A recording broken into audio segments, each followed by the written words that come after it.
Hey guys.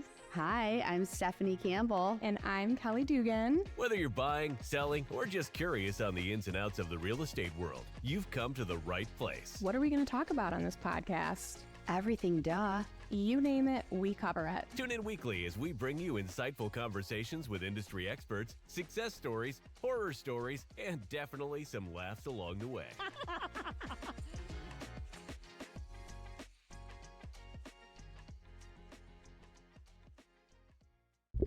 Hello. Welcome in. I love how my bun is like on the side of my head because it is a whirlwind kind of day. It is like Yeah, Stephanie's just like run around like chicken with your head cut off. Kelly these told days. me, she's like, don't put your energy on me. Well, because she's just like, we got to do this, we got to do that, we got to do this, we got to do that, and it's like you're leaving for vacation tomorrow, not me. So like, just I'm chill. leaving on Friday, but She has a million and one things to do, and she's projecting her stress on me.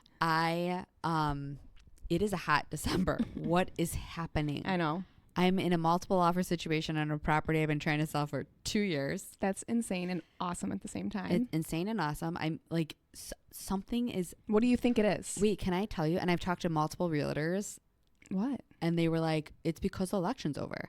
And I'm like, we're going back to our podcast. Did we not say It makes that sense. there is, statistically speaking, regardless of outcome, actually, is that there is an uptick in the market after an election always. And I am freaking feeling it. My Southside listing that I've had listed since end of spring is now under contract too. Like, see, I mean, it is, you guys, go buy your house now. And it's also deal season. Oh my God. I I'm mean, like, honestly, I've had my two buyers. Christmas special. I have two buyers right now that are under contract that have gotten their offer accepted for like a decent amount below asking price, which is really cool. That's kind of something we've been saying for a while here that usually happens this time of year. So I'm telling you. as inconvenient as it may be to move during this time, if a deal is important to you and if like getting a house under asking price is super important to you, then get out there. Yeah. I'm just looking up a little statistic for you. Okay, what statistic? Kelly loves it when I do statistics. I do. And she also told me, she was like, we can't be doing this like willy-nilly podcast. I love being willy-nilly, don't get me wrong, but when we're just like, all right, let's get on, and we're like, okay, what are we talking about today? I was like, are you guys getting sick of hearing us just banter? I mean, I don't know. We're going to do more interviews. We have to do more interviews. And Yeah, we're going to get a lender. Can somebody give us some like, I will take criticism. I will take it all. I want feedback. Give it on. I want to Google how much. Well, we were talking on the phone yesterday, and we were like, this would actually be a really good podcast topic. Stephanie ran into like a little bit of a debacle with one of her buyers, and we'll call it. She's going to share with the class, so I'm not the only one who calls out my buyers on the podcast. But no, I think it's important for people to hear these stories and look at it from our lens. But we were saying about how, like, I mean, really, to sum it up, our business is personal. I was saying I can't really think of many other careers to where you wear like all of these hats. Like, we have to be on, not only are we kind of in the corporate world, obviously, when it comes to dealing with and talking to lenders and attenators and title companies 9 to 5. Yes, we have that 9 to 5 role, and on top of it, we have the client role, which we have when you're customer service in that aspect. That means you're on when the normal population is off. And I mean, again, I even think like most salespeople that are customer service driven, I still think are more prone to 9 to 5 hours. We are specifically working when a lot of people are not working. And we're also working when people are working. I know. So we work 24/7. Well, yeah, 100%. Because again, you have to be present and readily available during the day-to-day stuff, like I said, with the attorneys and the lenders and the paperwork and even office hours. Like, our office closes at 4 or 4:30. And then, we have to talk to our clients after, they get done cooking dinner and getting their kids into bed, and they finally are able to like relax at the end of the night, and it's 8:00 and it's the first time they're able to talk to us. So, we're ready for them then. But yeah, so, and the reason that we were kind of, I guess, would you say venting to each other about that aspect? There's actually another realtor that I know that used to say, and like say it so sly, and I'm going to say it in this tone. I wonder if you can guess who it is, but we're not going to say it loud. It's not personal. It's business.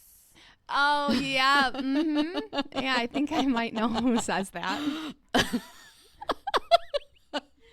Which there are times, I mean, when we even like talked about this on the there are times where emotions need to get taken out of it during attorney review when people are getting all like, that. Yes. And so when you say like it's not personal, it's business, those types of things. But when it comes to our clients and our I can actually think that's what you're thinking of is different. That's logic versus emotions. Like remain logical, but don't tell me that it's business and it's not personal. That like is, if you're poaching a client or something like that, like that is personal. In no way, shape, or form. Our business is personal. Yeah. My response to that is our business is personal. Yeah. And like that's why all my friends know. Am I fired up? Am I fired up? Yeah, you're on one. I love it though. I have some energy going on, and I love it. I feel like it's usually me like that, so I'm happy that you're feeling this way. The roles are reversed. No, but if any of my girlfriends they would never do this because they're as loyal as the day is long, and I love them all. But I'm saying if somebody screwed me over and didn't use me as a realtor, I'd be like, not your friend anymore. Done. We're done. You're 100% done. I will not, because that means you literally chose. Again, this is what Stephanie says. You're feeding someone else's family over mine, which I mean, 100% factual. And if you love me in any way, then you would choose to have me assist you find your home or sell your home. And again, I get not it. Even like, and to like, I know that it probably sounds like we lay this like thick guilt on, but like I can confidently say, and I know, care. No, but I know you're the same way. Like I take care of my friends.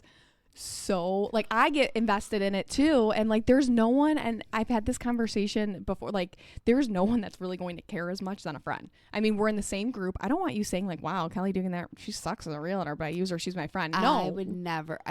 Again, maybe it's arrogance, but I am really good at my job. Yeah, same. And so are you. And so there is absolutely zero reason. Zero. And I did, again, there's some people that through the years have been like, oh, I don't want to have my finances out there or this sort of thing. Well, that's fine because we don't even know. That has nothing to do with us, really. The finances is completely the lender's side. Zillow and the rest of the world knows what you sold your home for the day it closed, FYI. Yeah, so 100%. So anyway, our business is personal. That's just what I wanted to say. Oh, well, what was the story that led you here? Oh my God, the story that led me here. This is kind of crazy. I have a client that calls me, and mind you, I've been helping her look for homes. It's December. We have been looking for a home for this person. I'm not even going to say him or her. August. Since August. And also you're in, the middle of a transaction with this person. Yes. And guess what? They're contingent. So they're contingent. And so like they put offers on other things. They're not going to win. That's not how it works. Nobody's going to go in multiple offer situations, which every offer that has been made has been a multiple offer situation. Nobody's going to pick you if they have other options that are not contingent. Correct. It's just what they're going to do is they might even go take your price and drive up somebody else's price that's not contingent. That's how much people don't want a contingent offer. So I'm driving home from the city with my kids, and we had a lovely weekend, and I get a call, and this person's like, oh, I feel so bad because there is this person that they has been helping her out of the goodness of their heart. And I said, no, it's a realtor. Right. A realtor that she came across. A realtor came across her and has been helping out of the goodness of the heart and went to a property, videoed the outside of it for her, and was telling her how she could update it. And it's a listing in the private network that I was sent to her through Zenless. So anyway, this other realtor took it upon themselves to go drive around the property, give her info on it, video it, this and that, which I could have easily done upon request, right? And they were saying like they feel really bad for that other agent doing all that work. Was she did she tell the other agent that she has an agent? Yeah, right. And this agent still went upon. I have no idea what conversation was had between the two of them. You didn't ask, like, did you mention? Supposedly they're friends, but she called to ask me if we're in a written agreement. And I was like, yes. Now, mind you, Stefanie, it's not like Stefanie has been ignoring this client or like hasn't, put her on the back burner. How many houses would you say that you've taken this client to see? Endless. And offers have been submitted. This is the thing too, and I've even came across this situation too where endless homes. Like your terms are your terms, and your realtor, of course, like I've said before on the podcast, I fight tooth and nail for every single client that I submit an offer for. We cannot help if your terms suck. Like, we just can't. And like, that's something that we There's no magic sauce. The magic sauce is don't be contingent. Yeah, don't be contingent. Or I can help you win any multiple offer situation, but I can't help somebody win when somebody else's terms are going to beat you every single time. Right. So it's like there's nothing. But again, it's like, oh, what a shisty little realtor, because trying to advertise it as like they're going to do this out of the goodness of their heart. Well, right. And then steal the client. Like, again, and this agent, I've looked up her volume because I'm like that, and she sold like 2 houses. And so I'm like, that's why she has the time to. Well, because no offense, honestly, she's probably selling the sun, the moon, and the stars to her because like she has nothing else she going doesn't on. know that. She doesn't have enough experience to know that you're going to lose every time in multiple offers if you have a contingent offer. Like, you know what I mean? She's probably like, oh, yeah, you can write a love letter to the seller. Yeah, no, you can't. That's illegal now. Well, she doesn't know that. No, but I'm saying, like, you can. Well, you can. I mean, I guess we just have to be careful with it, right? Yeah, I mean, I still do, but... I just say it in a way of, like, hey, my clients really... I know it's kind of frowned upon, and I kind of just slip it in there. I don't like to make a habit of it because, a lot of even like my sellers have been like, no, like we don't want anything to do with the emotions part of it, which sucks. That's true. But yeah, so yeah, our business is definitely personal. It is. And, but yeah, it's really, I guess this would be to go deeper into it is like, okay, like what is a realtor supposed to do for you, and all of the things like we do like every house that's on the market that's in your parameters is sent to you the moment that it hits the market from us. And I honestly pride myself on not being one of those annoying pushy realtors. Like, I send you the properties, I put what you want to see in front of you, and if you like what you see from me sending it to you, well, hey, let's schedule a showing, let's get the ball rolling. Of course, if I see something that I think that like literally checks every single one of my buyers' boxes, I will go out of my way and be like, hey, did you see this one, like that kind of thing, or oh, this looks nice, yada yada. But at the end of the day, I don't really, at least me, like I wouldn't want a realtor pushing me to see every single house and sending me all of this unsolicited like info on all these houses that I want. Like, you kind of, lead the way. Like, let me know what you want to see or what, because again, we don't really have that time to waste either. And that kind of goes to show too that this agent is just taking all this time out of their day to go and do these measures for a buyer that's not even she couldn't even get in the house. A relationship. She couldn't get in the house. Well, she videoed the no one can. You already were aware of that because you've been in touch with the agent. You already knew no one can get in. Yeah, when she told me the address, I was like, oh yeah, I know that house. They're not allowing showings until, you know what I mean? Like, right.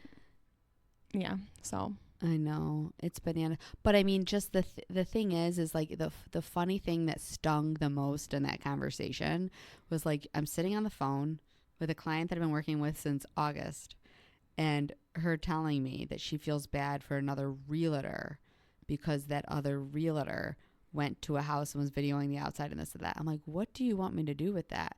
Why don't you feel bad for me?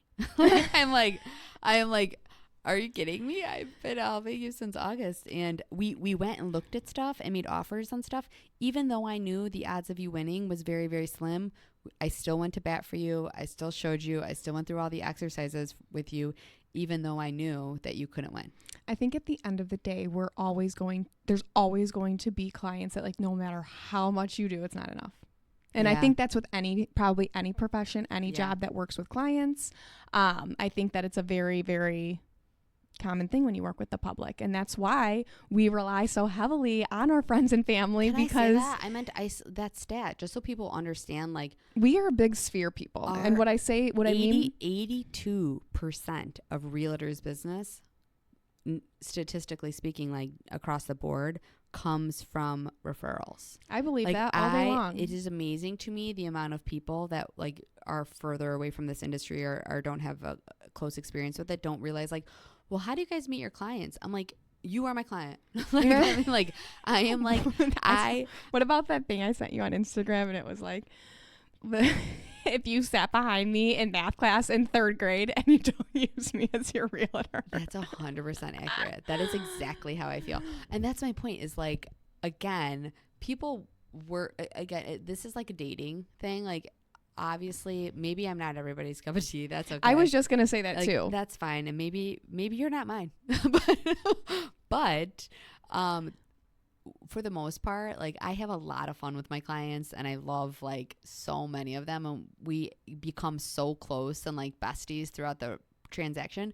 And something I really actually enjoy that I don't talk about a lot is all my girlfriends that have used me.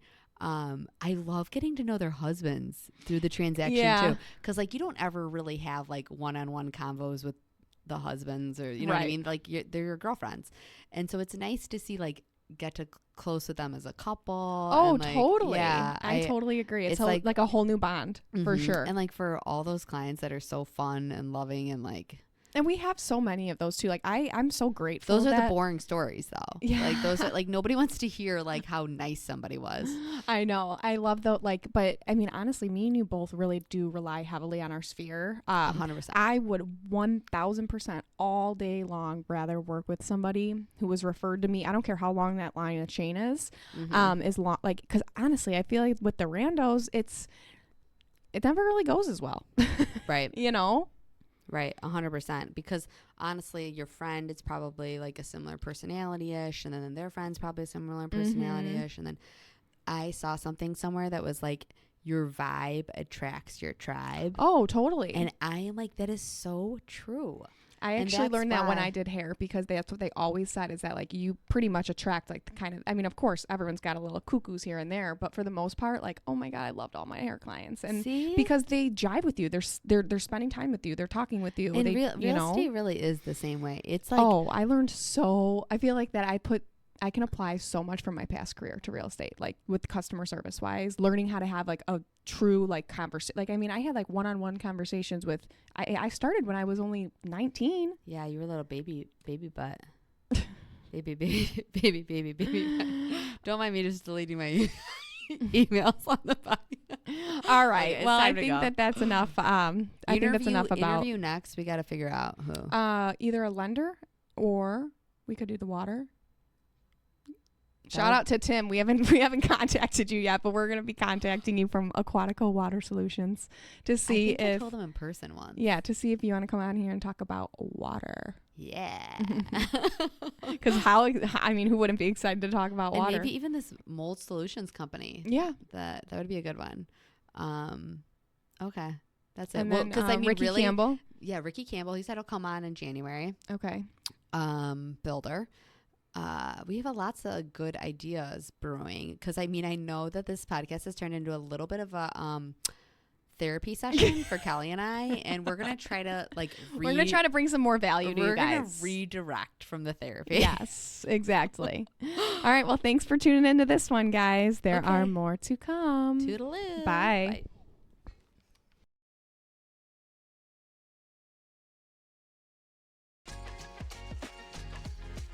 Thanks for listening. Tune in weekly for new episodes. Follow the link in the show notes to answer our survey and have your topics talked about on Realtor Talk with Steph and Kel. Thanks for listening. Until next time. Bye. Ciao.